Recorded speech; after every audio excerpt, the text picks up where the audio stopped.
අස්ලාමු අලයිකුම් වරහමතුල්ලාහි වබරකාතුහු. ආයුබෝවන්.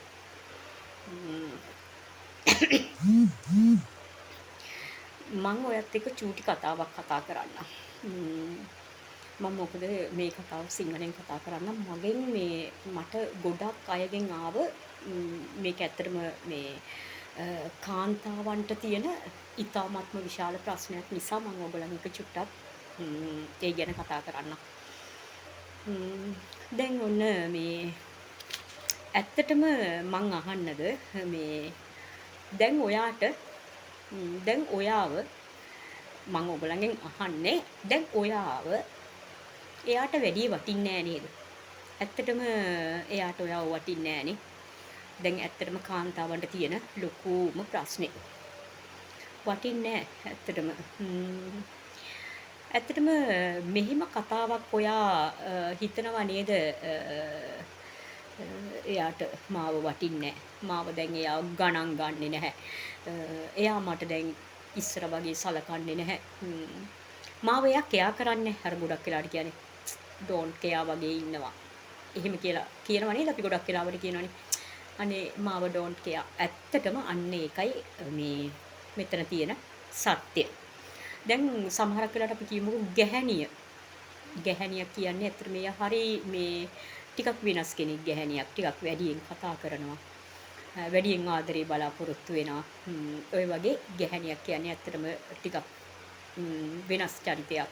ගැහැණි චරිතේ. ඉතින් ඇත්තටම ගැහැණියෙක් එකපාරටම හිතනවා දැන් එයා මාව ගණන් ගන්නෑ. දැන් එයා මාත් එක්ක කතා කරන්නේ නැහැ. ඉස්සර වගේ මට මැසේජ් එකක් දාන්නේ නැහැ. එයා මගෙන් කෝල් කරලා මොනවද කරන්න කියලා අහන්නේ නැහැ. දැන් අපි ඇත්තටම ගොඩ වෙලාවකට ඔන්නෝම හිතනව නේද? සමහරක් වෙලාවට ඔයා එයාට කෝල් එකක් ගත්තත්, එයාට මැසේජ් එකක් දැම්මත් ඒ කිසිම දෙයකට ඔයාට රිප්ලයි එකක් එන්නෙත් නැහැ නේද? ඒ වුණාට එයා ඔන්ලයින් එකේ ඉන්නව නේද? ඇත්තටම එයා ඔන්ලයින් ඉන්නවනේ. ඒ වුණාට ඔයගලන්ට රිප්ලයි එන්නේ නැහැ. ඒ වුණාට ඒ රිප්ලයි එක සමහරක් වෙලාවට ගොඩාක් පරක්කු වෙලා ඔයගලන්ට එනව නේද රිප්ලයි එක. එතකොට ඒ වෙලාවට සමහරක් වෙලාවට ඔයා ගොඩක් වෙලාවට හිතනවා ඇති මේ ගොඩක් මම මැසේජ් එකක් දාමු. ගොඩක් ටයිප් කරලා ඊට පස්සේ ඒක ආපහු සරයක් ඩිලීට් කරලා දාලා නෑ ඕනේ නෑ කියලා අන්න ඒ විදියට ඔයා හිතනවා නේද? ගොඩාක් දුක් වෙනවා ඇතිනේ. මාව එයා ගණන් ගන්නෑ. මට දැන් එයා බලන්නේ නෑ. අන්න ඒ වගේ එයා ඔයාට පෙන්වන්නේ එයා ගොඩක් බිසි කියලා. මම හරි බිසි. එයා ගොඩක් බිසි කියලා ඇයි පෙන්වන්නේ? ඔයාට මැසේජ් නොආවට මැසේජ් යන්න ඕන කට්ටියට මැසේජ් යනවා. කෝල් යන්න ඕන කට්ටියට කෝල් යනවා. හැබැයි ඔයාව දැන් ඇත්තටම ඔයාව එයා ගණන් ගන්න නැත්නම් ඔයා දැන් මේකට කරන්න ඕන මොකද්ද? මොනවද කරන්න ඕනේ? ඔයා හිතන්නේ මොනවද කරන්න ඕනේ කියලා. ඇත්තටම දවසක්ම අරගන්න. මුළු දවසක්ම ගන්න. දවසක්ම අරගෙන කල්පනා කරන්න. මොනවද දන්නවද කල්පනා කරන්න ඕනේ? ඇයි මේ මට ආදරේ නැති කෙනෙක්? මාව ගණන් ගන්නේ නැති කෙනෙක්? ඩෝන්ට් කෙයා මාව එයා මේ රෙස්පෙක්ට් කරන්නේ නැති කෙනෙක්? මට ගරු කරන්නේ නැති කෙනෙක්? ඇයි මම මේ වගේ කෙනෙක් වෙනුවෙන් මෙච්චර මහන්සි වෙන්නේ?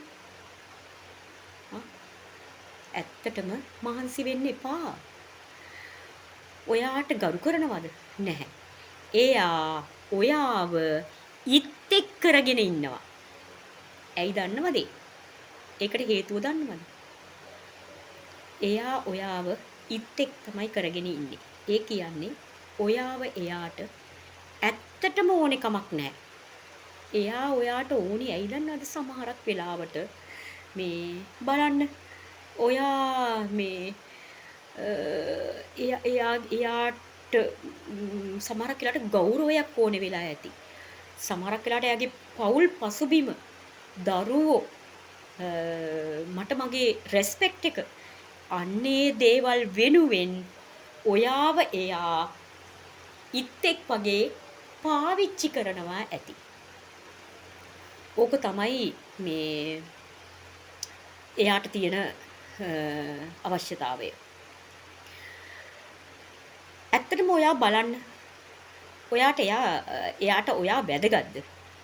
එයාට ඔයා වැදගත් නැහැ. ඔයා වැදගත් නම් එයා ඔයාට කෝල් කරයි. එයා ඔයත් එක්ක කතා කරයි. ඔයාව රෙස්පෙක්ට් කරයි. ඔයාව ගරු කරයි. ඔය හැමදේම ඔයාට දෙයි. හැබැයි මං ඔයත් එක්ක එකක් කියන්නද? ඔය වැඳ වැටි මේ කෙන්දිරි ගගා අඬා ඔය ආදරේ බලාපොරොත්තු වෙන්න එපා. ඇයි දන්නවද? ඔයාගේ ජීවිත කාලෙම ඔයාගේ වටිනා කාලය ඔයා නාස්ති කරගන්නවා. ඇත්තටම ඔයා නාස්ති කරගන්නවා. ඉතින් ඒක නිසා චුට්ටක් ඔයා කල්පනා කරන්න. ඔයා යන්න එපා.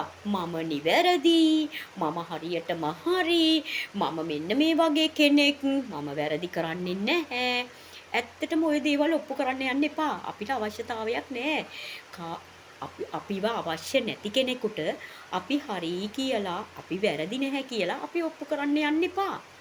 අතෑරලා දාන්න. ඔයා වෙනුවෙන් ඔයා ජීවත් වෙන්න ඕන. මොකද ඔයා වෙනුවෙන් තමයි ඔයා ජීවත් වෙන්න ඕන. අනිත් අය වෙනුවෙන් ජීවත් වෙන එක අදින් අතාරින්න. අපි හැමෝටම අපේ ගෞරවයක් තියෙනවා, රෙස්පෙක්ට් එකක් තියෙනවා. අපිට කියලා මේ ඇත්තටම අපිට ආදරයක් අනිවාර්යෙන් බලාපොරොත්තු වෙන. ඒ ආදරේ ඔයාගේ ගාවින් ඔයා ගන්න. ඔයාට ඔයා ආදරේ කරන්න පළමුවෙන්ම. ඇත්තටම අපිට ඕනෙම දේ ඒක නිසා ඔය කවුරුවත් වෙනුවෙන් වැළපි තමාගේ කාලය ඔයාගේ කාලය නාස්ති කරගන්න එපා. ඇත්තටම ඒ කාලය ඔයාට කොච්චර වැදගත්ද කියනවා නම් ඔයා දුර්වල වෙන්න යන්න එපා. ඇත්තටම ඔයාව දුර්වල කරගෙන ඔයා ලෙඩෙක් වෙලා තවත් කෙනෙක් වෙනුවෙන් ඔයා ජීවත් වෙලා එයාගෙන් ඔයා බලාපොරොත්තු වෙන ආදරේ, කරුණාව, රෙස්පෙක්ට් එක, ගෞරවය ඔය කිසිම දෙයක් ඔයාට ලැබෙන්නේ නැහැ. ඒ නොලැබෙන දේ එයාට ඔප්පු කරලා එයාගෙන් ගන්න යන්න එපා. තවත් කතාවක් මම ඔයාලත් එක්ක කතා කරන්නම්. ගොඩක් ස්තුතියි හැමෝටම.